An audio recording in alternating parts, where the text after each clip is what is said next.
नमस्कार मंडळी. आज मी बनवले आहे नागपूर स्टाईल झणझणीत तर्री पोहे. गरमागरम तर्री सॉफ्ट पोहे आणि वरून चण्याचा जबरदस्त फ्लेवर सकाळच्या नाश्त्यासाठी तर एकदम परफेक्ट आहे. एकदा खाल तर पुन्हा पुन्हा बनवाल इतकी टेस्टी रेसिपी झाली आहे. आणि सोबत चहा तर हवाच, याशिवाय तर चणे पोहे इनकम्प्लीटच वाटतात. चला तर मग रेसिपीला सुरुवात करूया. मी काळे चणे रात्रभर पाण्यात भिजत ठेवले होते. सकाळी ते छान फुललेले आहे, तुम्ही बघू शकता. आता हे चणे कुकरमध्ये ठेवून 5 ते 6 शिट्ट्या करून घेऊया, म्हणजे छान सॉफ्ट शिजतात. चणे बनवण्यासाठी आपल्याला खास वाटण लागणार आहे, तर तेच मी इथे बनवत आहे. इतकं वाटण नाही लागणार, एकदा थोडं जास्त बनवून ठेवलं की काम थोडं सोपं होऊन जाते. मग पुढच्या भाजीच्या वेळेस आपल्याला पटकन रेडी पेस्ट वापरता येते. चणे शिजत आहेत तोपर्यंत आपण पोहे बनवण्याच्या तयारीला लागूया. इथे मी जाड पोहे घेतले आहे. एका लहान प्लेटने 3 प्लेट मोजून घेतले आहे, कारण मी 3 जणांसाठी बनवत आहे, म्हणजे सगळ्यांना पोट भरून खायला मिळतील. धुवून घेतल्यावर थोड्या वेळ भिजत ठेवायचे, म्हणजे ते छान फुलतात आणि पोहे मस्त सॉफ्ट होतात.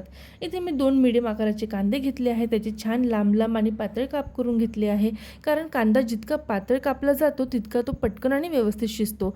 तसंच मी इथे 2 बटाटे पण घेतले आहेत. त्याचेसुद्धा असे पातळ काप करून घ्यायची आहे, म्हणजे ते फोडणीच्या वेळेस बटाटे पटकन शिजतात आणि खायला एकदम सॉफ्ट लागतात. तसेच फोडणीसाठी इतर साहित्य बघू, जसं की हिरवी मिरची, कढीपत्ता, शेंगदाणे, कोथिंबीर. सगळं साहित्य आधीच तयार करून ठेवलं की काम थोडं सोपी होते. आता आपले चणे पण छान शिजून तयार झाले आहे. तुम्ही बघू शकता किती मस्त सॉफ्ट आणि छान शिजले आहे. तर्री बनवण्यासाठी आपल्याला काही मसाले लागणार आहे. तिखट, मीठ, चना मसाला, गरम मसाला. तेल थोडं जास्तच घेतलं आहे, म्हणजे चण्याला तर्री छान येते. आणि टोमॅटोचे मोठे तुकडे करून घेतले आहे. एका कढईत तेल टाकून घ्यायचं आहे. तेल तापलं की त्यात जिरं, मोहरी टाकून तडतडू द्यायचं आहे. तयार वाटणचे 2 चमचे टाकून घ्यायचं आहे. आपल्याला रस्सा पातळ ठेवायचा आहे, त्यामुळे आपण वाटण जास्त नाही टाकणार, 2 चमचे पुरेसे आहे. आता वाटण भाजून घ्यायचं आहे. मग त्यात ॲड करायचं आहे सुके मसाले. हे मसाले पण हलक्या हाताने छान भाजून घ्यायचे आहे. इथे एक गोष्ट लक्षात ठेवायची आहे की मसाले जास्त भाजून करपू द्यायचं नाही आहे. आता शिजलेले चणे ॲड करायचे आहेत आणि त्यात पाणी ॲड करून त्याची छान कन्सिस्टन्सी ॲडजस्ट करून घेतली आहे. या स्टेपमध्ये आपल्याला टोमॅटो ॲड करायचे आहे. ते मी फोडणीमध्ये टाकले नव्हते, कारण फोडणीमध्ये टाकले असते तर टोमॅटो पूर्ण मॅश झाले असते. तर्रीमध्ये टोमॅटोचे तुकडे दिसायला पाहिजे म्हणून पाणी वगैरे सगळं ॲड करून झाल्यावर टाकले आहे, म्हणजे टोमॅटो छान शिजतात आणि आकार पण छान टिकून राहतो. आता याला उकळी काढून झाकण ठेवून दणदणीत वाफ काढून घेऊया. आता पोहे बनवण्याची सुरुवात करूया. एका कढईमध्ये अर्धी वाटी तेल ॲड करून घेतलं आहे. तेल गरम झालं की त्यात शेंगदाणे तळून घेऊया. तळलेल्या शेंगदाण्याची चव जास्त छान लागते पोह्यांमध्ये.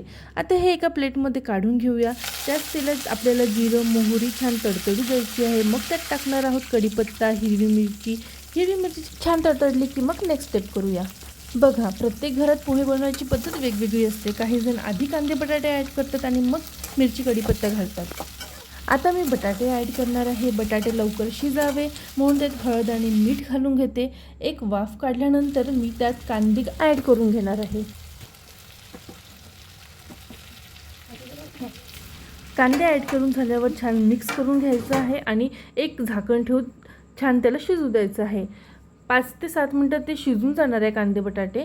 आता एका फोकने आपल्याला चेक करायचं आहे की बटाटा शिजला का. इथे तुम्ही बघू शकता बटाटा व्यवस्थित शिजलेला आहे. मग आपण जे पोहे भिजवले होते ते ॲड करायचं आहे.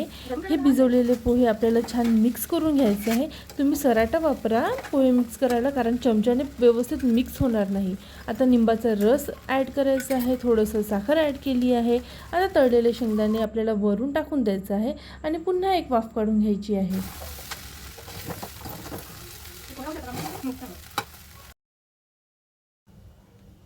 आता आपले पोहे बनवून रेडी आहे. कोथिंबीर टाकून छान गार्निश करून घेऊया आणि पुन्हा मिक्स मिक्स मिक्स. तुम्ही बघू शकता इथे आपले चणे पण व्यवस्थित तयार झाले आहे. छान तर्री पण आली आहे त्याला. आता प्लेटिंग कशी करायची ते बघूया. आधी गरमागरम पोहे घ्या डिशमध्ये. त्यावर टाकायचे आहे चणे, तर्री, शेव वगैरे टाकून आपल्याला गार्निश करायचं आहे. बारीक चिरलेला कांदा, कोथिंबीर आणि खोबरं पण टाकलं त्यात किसलेलं मी. अशी छान प्लेटिंग करून घ्यायची आहे आणि एक निंबूचा तुकडा ठेवूया त्याच्यावरती. तर मग तुम्ही कधी बनवणार आहे तर्री पोहे? तुम्हाला आजची रेसिपी आवडली का? तुम्ही कॉमेंटमध्ये मला नक्की सांगा. अशी ही चमचमीत तर्री पोहे बनवून रेडी झाली आहे. ही दिसायला जितकी सुंदर दिसत आहे ना, खायला तर त्याच्यापेक्षा पण खूपच टेस्टी झाली आहे. पण थांबा, चहाशिवाय चणे पोह्याला कुठे मजा. मग काय, आलं घालून 1 कप कडक गरम चहा करून घेतला आहे. अशी होती आपली आजची ही तर्री पोह्याची रेसिपी. तुम्हाला ही रेसिपी आवडली असेल तर लाईक करा, शेअर करा. अशाच चमचमीत रेसिपीसाठी चॅनलला सबस्क्राईब पण करून ठेवा. चला तर मग पुन्हा भेटूया.